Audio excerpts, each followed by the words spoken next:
Science का ऐसा बहुत कम है। एक आईआईटीएन और डॉक्टर्स लोग 4 5 6 महीने में पढ़ के आईएएस निकाल देते हैं, पीटी निकाल देते हैं, और 1 साल की मेहनत में वो आईएएस निकाल देते हैं।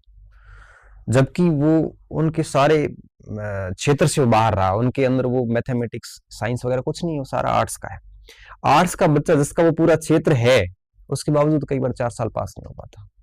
फर्क इतना है कि एक नीट आईआईटीएंस जो होते हैं ना, वो सारे स्मार्ट सिटी भी बल देते हैं। अब बात ये कि है क्या इसका मतलब, पता क्या होता है? इसका मतलब ये होता है कि आप लिमिटेड मटेरियल रखो, आप उन बिंदुओं पे ज्यादा फोकस करें जो जनरली एग्जामिनर्स की नजर में रहता है, आप उन बिंदुओं पे कम फोकस करें जहां पे परीक्षक जनरली रहता नहीं है।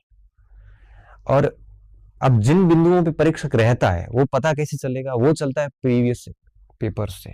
जो पुराने पेपर्स हुए 10 15 साल के, उनका एनालिसिस कीजिए। एनालिसिस करने के बाद में टॉपिक की लिस्ट बनाते हैं कि ये टॉपिक है जो परीक्षक की नजर में रहते हैं, उनको ढंग से तैयार कर लीजिए, बाकी सामान्य तैयार कीजिए। फिर उसके ऊपर डिस्कशन कीजिए, मनन कीजिए, उनका प्रैक्टिस कीजिए। ये स्मार्ट स्टडी होती है। बाकी क्या, बच्चे उलझ जाते हैं। बच्चे क्या करते हैं कि एक ही पार्ट को लेके, जैसे पॉलिटी पढ़ रहे हैं तो वो 2 4 किताबें लेके आ जाते हैं, फिर उसको थ्रू आउट फर्स्ट पेज से लास्ट पेज तक पढ़ते हैं और सभी को समान इंपॉर्टेंस देते हैं। ऐसा कैसे हो सकता है? आप पढ़ रहे हो, जैसे राष्ट्रपति है तो राष्ट्रपति पढ़ रहे हैं, तो आपको पता है राष्ट्रपति में उसकी चुनाव प्रक्रिया क्या है, ये पूछती है यूपीएससी, उसको तैयार कर लिया। या राष्ट्रपति की वीटो पावर कौन सी है, उसको बढ़िया तैयार कर लिया। आपातकालीन शक्तियां कौन सी, उसको ठीक तैयार कर लिया। ऐसे 5 7 प्रश्न हैं जहां यूपीएससी की, आरपीएससी की, किसी भी संस्था की नजर रहती है। आप उनको फोकस करो जबरदस्त तरीके से, और बाकी वालों को नॉर्मल नॉर्मल देख लो। ये होता है स्मार्ट तरीका, तो कम समय में भी आपको सफलता दिला सकता है। और ये जनरली मैं देखता हूँ कि जो टेक्निकल माइंड के लड़के हैं ना, वो बहुत अच्छी तरीके से करते हैं। और हम जैसे लड़के हैं ना, जैसे हम लोग ह्यूमैनिटी वाले, आर्ट्स वाले, ये जनरली कम करते हैं। हमको लगता है कि हम सारा तैयार कर लें, और सारा कैसे तैयार करोगे जब यूपीएससी की कट ऑफ 50% रहती है? सारा तैयार कभी नहीं हो सकता, ये एक भ्रम है।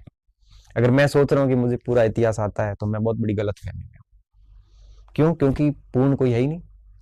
सब व्यक्ति अधूरे हैं, और अपने ज्ञान को पूरे करने का हर व्यक्ति प्रयास करता है, और इस क्रम में वो सीखता जाता है। आप पूर्णता का दावा कैसे कर सकते हो? एक सामान्य युद्ध पे कई लोगों ने अपनी पूरी जीवन लगा दिया, पीएचडी कर ली।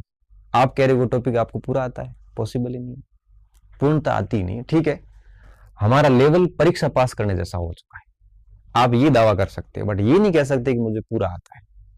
इसलिए पूर्ण बनने का प्रयास न करना भी स्मार्ट स्टडी। तो 60 60 70% कट ऑफ रहती है, 80 90% सिलेबस को फंसाया जाए, फिर एग्जाम हॉल की स्ट्रेटजी को फॉलो किया जाए, उस हिसाब से करें तो आराम से चीजें हो जाती है। यही स्मार्ट स्टडी है। छोड़ना क्या है, ये ज्यादा महत्वपूर्ण है। आपको ये पता चल गया ना कि ये चीजें छोड़ने वाली है, तो बाकी वालों का बढ़िया पढ़ोगे। कितना पढ़ना है? अच्छा, गहराई का भी ध्यान रखना पड़ता है।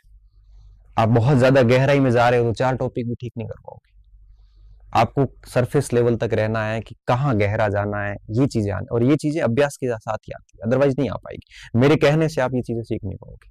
आप जितना ज्यादा अपने आप को घिसोगे ना, आपको पता चलता जाएगा कि किस टॉपिक में मुझे कितना जाना है, और फिर मजा आएगा पढ़ने का। फिर लगेगा कि हाँ, ठीक काम कर रहा हूँ। क्या इतना ही करना है, बाकी स्मृतियां सबकी बराबरी होती है। अब प्रैक्टिस किसने ज्यादा की है, किसने ज्यादा अपने आप को घिसा है, ग्रिल किया है, वो रिजल्ट नहीं पड़ते हैं। इतनी सा है, उसको कुछ, उसमें ज्यादा कुछ भी नहीं है स्मार्ट स्टडी में। इसका इतना बनाया हुआ है कि स्मार्ट स्टडी क्या होती है। आजकल मटेरियल मार्केट में बढ़ गए ना, मार्केट में गाइडेंस देने वाले लोग बढ़ गए, मार्केट में हर टॉपिक